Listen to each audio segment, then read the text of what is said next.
Tip number 4. In tip number 3, we talked about leadership, we talked about management, and we talked about supervision, and mainly we talked about leadership. Now we're going to talk about management. While the leader is focused on the future, the management of the company is focused on achieving the goals of the company using the resources of the company. Management takes the goals of the company and brings them to the employees.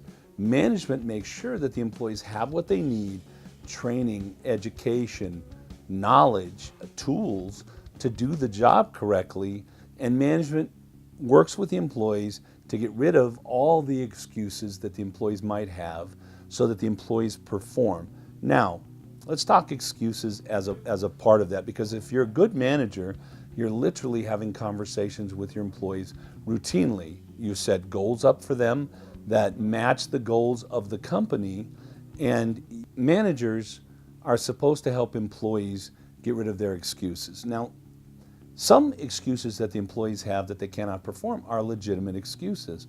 For instance, in an automotive shop, a lot of technicians are not able to be productive because it takes too long for tickets to go through the workflow process. In other words, it takes too long to estimate and sell the ticket to the client, and the technician has nothing else to do, or the technician has to wait for that process to happen so that they can go work on the car. So technicians are routinely standing around for 15, 20 minutes, maybe even an hour or a couple of hours at a time in a business waiting for tickets, literally.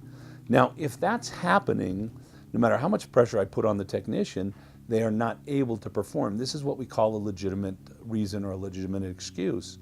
And as a manager of the company, I am the one tasked with making sure that we look at that process, we define the process, we hone the process down and make it go as quickly as possible. Now, if we can reduce the time spent, now the technician has the ability to be productive in my shop because the management jumped in and took care of a legitimate reason.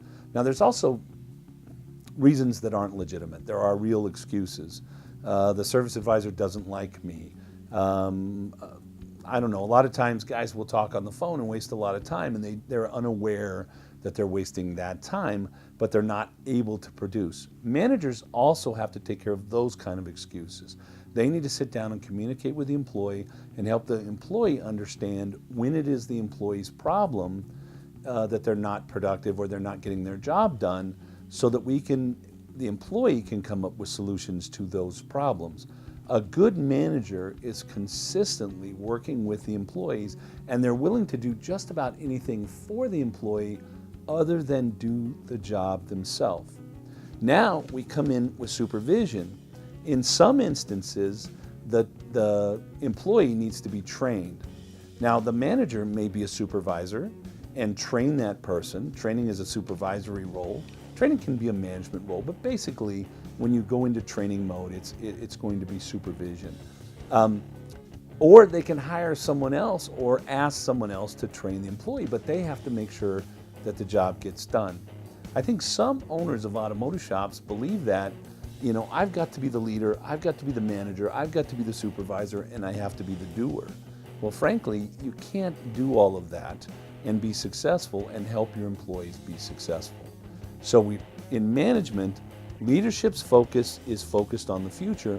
Management's focus is focused on achieving the results for the goals for the company using the resources of the company.